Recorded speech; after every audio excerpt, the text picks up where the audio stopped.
আসসালামু আলাইকুম। আজকে আপনাদের জন্য ছোট্ট একটা টিউটোরিয়াল নিয়ে এসেছি। খুব সহজ এবং প্রয়োজনীয় একটা টিউটোরিয়াল। আমরা গ্র্যানি স্কোয়ার বানাতে পারি, কিন্তু আমাদের ছোট ছোট গ্র্যানি স্কোয়ারকে জোড়া দেওয়ার জন্য বিভিন্ন পদ্ধতি আছে। আমি আজকে আপনাদেরকে স্লিপ স্টিচ দিয়ে কিভাবে গ্র্যানি স্কোয়ারগুলোকে জোড়া লাগানো যায় তা আমি আপনাদেরকে দেখাবো আজকে টিউটোরিয়ালে। এবং টিউটোরিয়ালটা শুরু করার আগে আপনাদের কাছে ছোট্ট একটা অনুরোধ থাকবে, যারা আমাদের চ্যানেলটাকে এখনও সাবস্ক্রাইব করেননি তারা সাবস্ক্রাইব করে নেবেন এবং লাইক কমেন্টের মাধ্যমে আমাদের পাশে থাকবেন, যাতে আমরা ভিডিও টিউটোরিয়াল বানানোর ব্যাপারে উৎসাহিত হতে পারি। এজন্য প্রথমে আমরা বেশ কিছু গ্র্যানি স্কোয়ার আগে থেকে তৈরি করে রেখেছি, সেগুলো নিয়ে আসলাম। তো আপনারা দেখতে পাচ্ছেন ছোট ছোট বিভিন্ন কালারের গ্র্যানি স্কোয়ারগুলো আমরা এখন জোড়া দেব এবং আপনাদেরকে দেখাবো আমি কিভাবে আমার প্রজেক্টের গ্র্যানি স্কোয়ারগুলোকে জোড়া দেই। কারণ আমি কাজ করতে করতেই জয়েনিংয়ের কাজটা করে ফেলি, এতে আমার কাছে সুবিধাজনক মনে হয়, পিসগুলোকে যত্ন করে রাখা যায়। তো প্রথমে আমি দুটা পিস এভাবে নিয়ে এভাবে লম্বালম্বি জোড়া দেব। তারপর উপরের দিকে আরও দুটো এভাবে নিয়ে আমি স্ট্রেট উপরের দিকে যাব। এভাবে চারটা পিস নিয়ে আমি আমার কাজটা শুরু করি। তো এখানে আমি লম্বালম্বি কিভাবে জয়েনিং করব দেখিয়ে দিচ্ছি। আমি স্লিপ স্টিচটা এই সাদা ইয়ার্নটা দিয়ে করব। এটা একটা 4 প্লাই মিল কটন এবং আমি 4 মিলিমিটার একটা হুক ব্যবহার করব। এই হুকটা ব্যবহার করে আমি স্লিপ স্টিচগুলো করব। আর আমার একটা ছোট্ট কেচি লাগবে। আপনারা আপনাদের প্রয়োজনীয় উপকরণগুলো নিয়ে তারপরে কাজ শুরু করবেন। প্রথমে আমাদেরকে একটা স্লিপ স্টিচ দিয়ে নিতে হবে। আমি স্লিপ স্টিচটা দিয়ে নিলাম। এখন আমরা যে দুটো ব্লক জোড়া দেব, সেই দুটো ব্লকের সোজা অংশটা আমরা আমাদের দিকে রাখবো, মানে আমাদের দিকে ফেস করে থাকবে এর সোজা অংশটা। এবং এখানে যে চেইনের মতো অংশটা দেখা যাচ্ছে, এই চেইনের সাথেই আমাদের স্লিপ স্টিচ হবে। এবং সাদা যে ইয়ার্নটা দিয়ে আমরা জোড়া লাগাচ্ছি, এটা অবশ্যই খেয়াল রাখবেন, এটা আমাদের উপরের দিকে থাকবে, আমাদের কাজের উপরের দিকে থাকবে। এখন আমাদের কর্নারে দুটো চেইন ছিল, আমাদের প্রথম চেইনটার সাথে এভাবে করে ভেতরের যে লুপটা আছে, ভেতরের লুপের সাথে এভাবে করে আমরা একটা স্লিপ স্টিচ দিয়ে নিচ্ছি। আমাদের এভাবে প্রথম অংশটা জয়েন করা হয়ে গেল। এরপর প্রত্যেকটা স্টিচের যে চেইনের মতো অংশটা আছে, এখানকার ভেতরের লুপটাকে আমরা জোড়া লাগাবো। এখান থেকে ভেতরের দিকে যে লুপটা পাওয়া যাবে, উপরের লুপটাকে বাদ দেব আমরা, হ্যাঁ ভেতরের দিকে লুপটাকে নেব এবং আমরা প্রথমে ডান পাশ থেকে শুরু করব, তারপর বাম পাশের ভেতরের লুপটা নেব। এভাবে আমরা স্লিপ স্টিচ দিতে থাকব। প্রথমে ডান পাশের ভেতরের লুপ, পরের স্টিচে বাঁ পাশের ভেতরের লুপ। আমরা কিন্তু বাহিরের দিকের লুপগুলোকে ব্যবহার করব না, এখানে শুধু ভেতরের দিকের লুপগুলোকেই নিচ্ছি এবং এই লুপগুলো দিয়েই আমরা একটা একটা করে স্লিপ স্টিচ করে নিচ্ছি। এখানে ডান পাশের ভেতরের দিকে লুপটা নিয়ে নিলাম এবং বাম পাশেরও ভেতরের দিকে বা ব্যাক লুপটা নিয়ে নিচ্ছি। এভাবে করে একটা একটা করে স্লিপ স্টিচ করব। চেইন অংশেরও আমরা কিন্তু একই নিয়মে স্লিপ স্টিচ করে নেব। চেইন অংশগুলোকে কিন্তু স্কিপ করা যাবে না। আমরা ভেতরের লুপগুলোকে এভাবে করে জয়েন করে করে স্লিপ স্টিচ দিয়ে দিচ্ছি।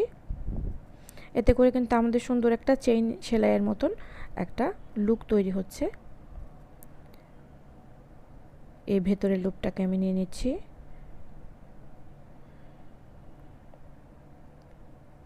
ডান পাশের লুপটা আগে নেব, বাঁ পাশের লুপটা পরে নিয়ে এভাবে স্লিপ স্টিচ টেনে দেব। এমন করে আমরা সোজাসুজি শেষ প্রান্ত পর্যন্ত চেইন স্টিচ টেনে নেব। তো আমাদের কিন্তু একদম শেষ প্রান্ত পর্যন্ত হয়ে গিয়েছে, লাস্টের চেইন অংশটা বাকি রয়েছে। এখানে দুটো চেইন ছিল, আমি এই লাস্ট চেইনটার সাথে আমাদের স্লিপ স্টিচটা করে নিচ্ছি। এখন আমরা এটাকে ফ্ল্যাট করে রেখে আপনাদেরকে একটু বুঝিয়ে দিচ্ছি। এখন পরবর্তী যে দুটো পিস দেখা যাচ্ছে, এই দুটো পিসও কিন্তু আমরা এখান থেকেই জয়েনটা করে ফেলব। তা আমি পরের যেই পিসটা জোড়া লাগাবো, এই অংশটারও আমার ফার্স্ট কর্নার চেইনের সাথে আমি ডান পাশের ব্যাক লুপটাকে নিয়ে নিলাম এবং পরবর্তী পিসেরও বাম পাশের চেইন স্পেসের ব্যাক লুপটাকে নিয়ে নিচ্ছি। আপনারা একটা জিনিস মনে রাখবেন যে ইয়ার্নটাকে কিন্তু আমি ওপরের দিকে রাখবো। উপরের দিকে রাখলে আপনাদের স্টিচটা নিতে সুবিধা হবে। তারপর সুতাটাকে একটু অ্যাডজাস্ট করে নেবেন কর্নার পজিশনের জন্য, যাতে চেইনগুলোর সাইজ সব দিক থেকে সমান হয়। এভাবে কিন্তু আমি পরপর 4টা পিসকে জোড়া লাগিয়ে দিলাম এবং এখানে দুটো সাইড আমাদের কানেক্টেড হয়ে গেল। এভাবে পুরোটা আমরা স্লিপ স্টিচ দিয়ে দিয়ে জোড়া লাগিয়ে দিব এবং পরবর্তী স্টেপে আমি আপনাদেরকে দেখিয়ে দেব যে এর পরের অংশগুলোকে যখন আমরা জোড়া দেব তখন আমরা কিভাবে এই জোড়াটা দিতে থাকব, যাতে করে আমাদের প্রজেক্টটা সুন্দরভাবে হয়ে যায় এবং আমাদের কম পরিশ্রমে একসাথে বসে বেশ কয়েকটা জোড়া লাগানো হয়ে যায়। এভাবে আমরা 4টা পিস কিন্তু জোড়া লাগিয়ে ফেললাম। এই পর্যন্ত আমরা যখন জোড়া লাগানো শেষ হয়ে যাবে, পরবর্তী লেয়ারগুলো কিভাবে করব তা আমি আপনাদেরকে দেখিয়ে দিচ্ছি। পরবর্তী স্টেপে আমরা আমাদের প্রজেক্টটাকে এভাবে ঘুরিয়ে নিয়ে এই অংশটাকে এভাবে জোড়া লাগাবো। এভাবে লম্বালম্বি জোড়া লাগানোর পরে আমাদের 4টা ব্লক সম্পূর্ণ জোড়া লাগানো কমপ্লিট হয়ে যাবে। আমি দেখাচ্ছি।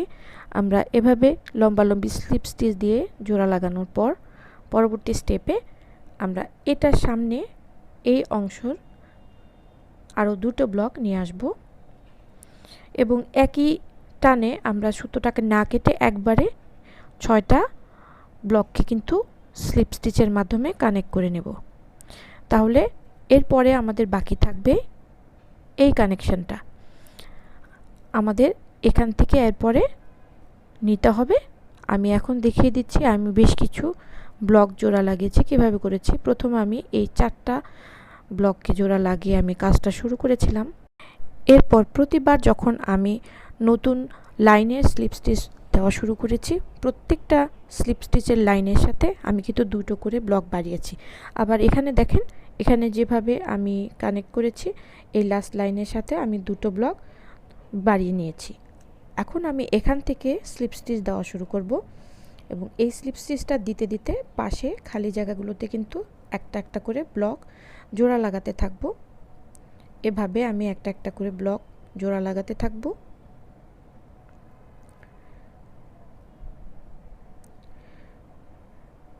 এই পর্যন্ত আমার যখন কমপ্লিট হয়ে যাবে, এই কর্নার পজিশনে এসে আরও 2টো ব্লককে আমি দিয়ে নেব এখানে। এতে করে আমাদের স্লিপ স্টিচের পরবর্তী লাইন কিন্তু তৈরি হয়ে যাবে। এভাবে আমি ঘুরিয়ে ঘুরিয়ে স্লিপ স্টিচটা দিতে থাকবো। আমার সুবিধা হবে, আমার গ্র্যানি স্কোয়ার ব্লকগুলো ম্যানেজ করার জন্য খুব বেশি সমস্যা হবে না। কয়েকটা ব্লক তৈরি হয়ে গেলেই আমি জোড়া লাগিয়ে ফেলতে পারছি এবং আমার ব্ল্যাঙ্কেটটা বা আমি যে প্রজেক্টটা কাজ করছি সেটাও খুব ইজিলি কমপ্লিট হয়ে যাবে। তো আশা করছি আজকের টিউটোরিয়ালটা খুব সিম্পল ছিল, কিন্তু অনেকেই গ্র্যানি স্কোয়ার জোড়া লাগানোর ব্যাপারে আমার কাছে টিউটোরিয়াল চেয়েছেন। তাদের সুবিধার জন্য আমি এই টিউটোরিয়ালটা তৈরি করলাম এবং ভবিষ্যতে আরও অন্য পদ্ধতিতে কিভাবে আমি গ্র্যানি স্কোয়ার বা ব্লকগুলোকে জোড়া লাগাই সেই জিনিসটা আপনাদেরকে দেখিয়ে দেব। আজকে শেষ করছি। আল্লাহ হাফেজ।